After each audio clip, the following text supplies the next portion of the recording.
Hi everyone, my name's Karen and I'm the CEO of Dare Formalwear, Domestic Abuse Recovery and Education. About a month ago, I asked a board member, a friend of mine, to come on board and consider becoming a DV chaplain, or a Dare mum as we like to call them. We walk with women during recovery. And she said no, it was just something that she was just too scared to do. It was out of her league. There was no way in the world that she could ever do that.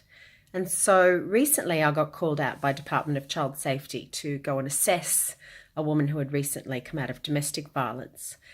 And I asked Liz to come with me just to see what it was like. This is her response.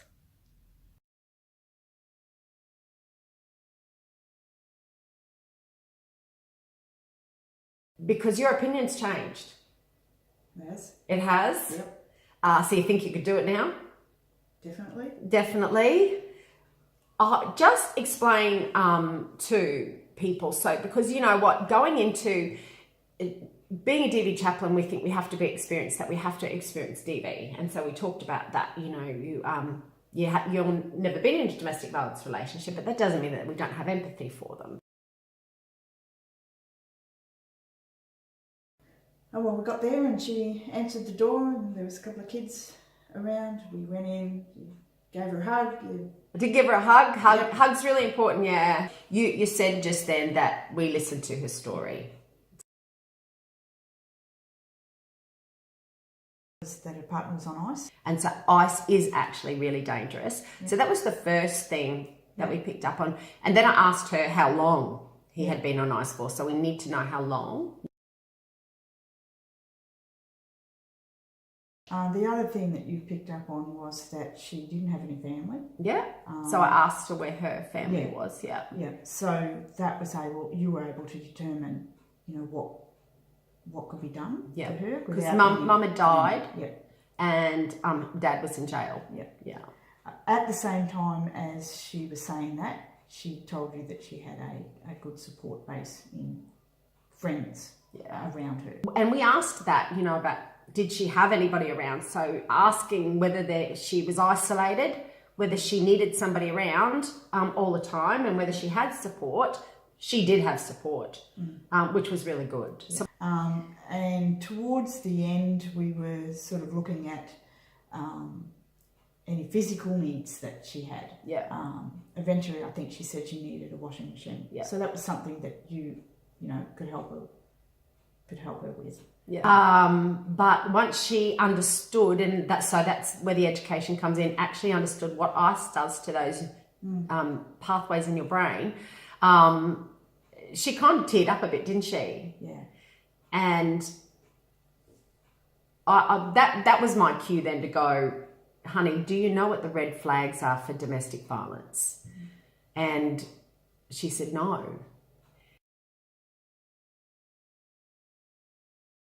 That was where I went, okay, she needs some education on what are the red flags of domestic violence, and also to help her deal with the issues, you know, like getting over it.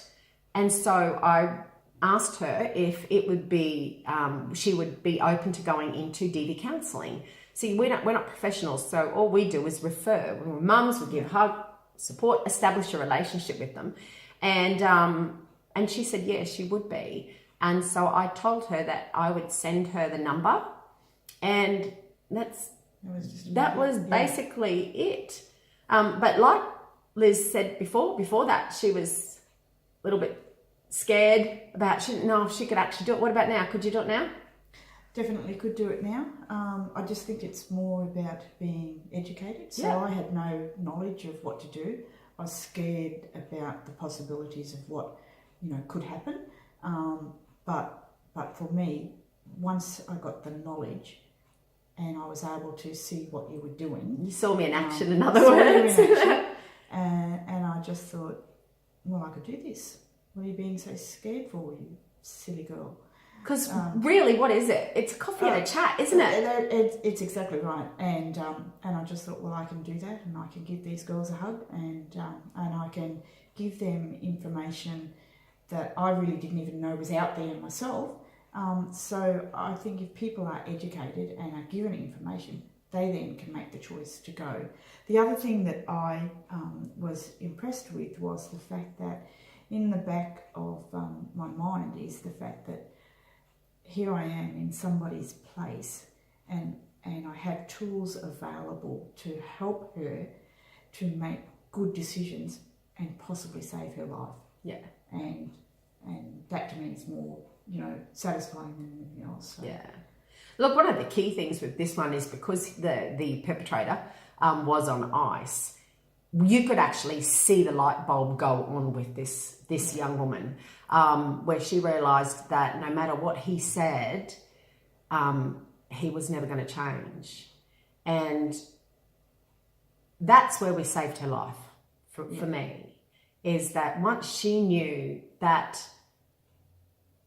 information, if she knows if she goes back, like, she could die because we don't, know the capabilities of it. But in effect, by actually explaining to her about that ice and then connecting her with an agency that will help her understand domestic violence and then walk her through, we actually saved her life.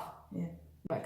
So all we're doing with DARE is going in, letting them feel, the love of God for starters, and that someone actually does care, and that then we connect them in with agencies or other people, professionals who can help. But she knows that if she's ever gets stuck again, she can come down to DARE, or all she has to do is ring that number and talk to us, and we can organise to go back out. So one of the things I was explaining to Liz is that I call it mobile chaplaincy, or a mobile support worker, and it was nothing because they're in a safe spot. So you're just going to a girlfriend's place really to have a cuppa, aren't you? Yeah. It was nothing, yeah.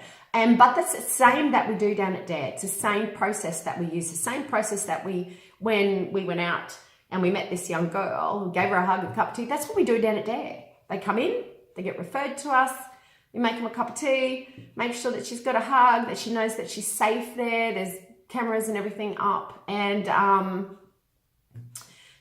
we sit down and have a chat. It's not a big deal. Yeah, and I think for myself as well is that I don't have to have the answers for her. I don't have to try and fix the problem, but I can give her enough information so that she can work with that, because ultimately it's her choice what she does. Yeah.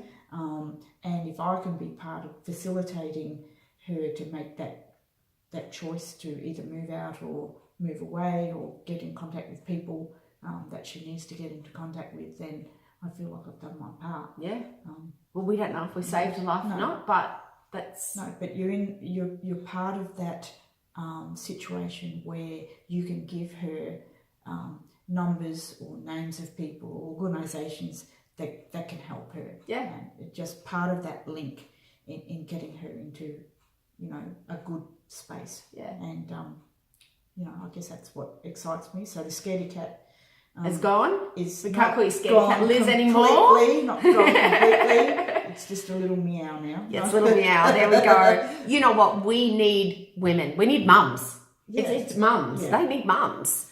And if you think that you're a mum and you know what, you can go and have a cup of tea with somebody. I've eliminated all of the other risk factors, haven't I? Yeah, if I can do it. She can Anyone. do it. Hasn't she changed? I said to her before, if I gave you a call and said that there was a girl, could you go down and do that? And she went, yeah.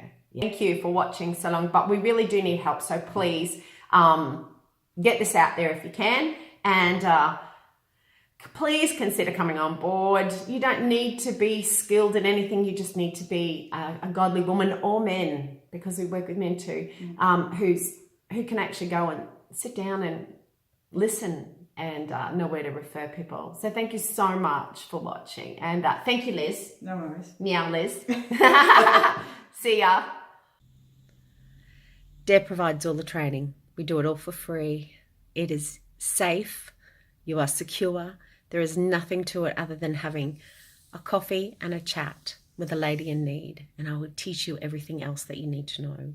Please, we really need women who are spiritually mature to come on board and to care for these women. You know, we can save their lives together.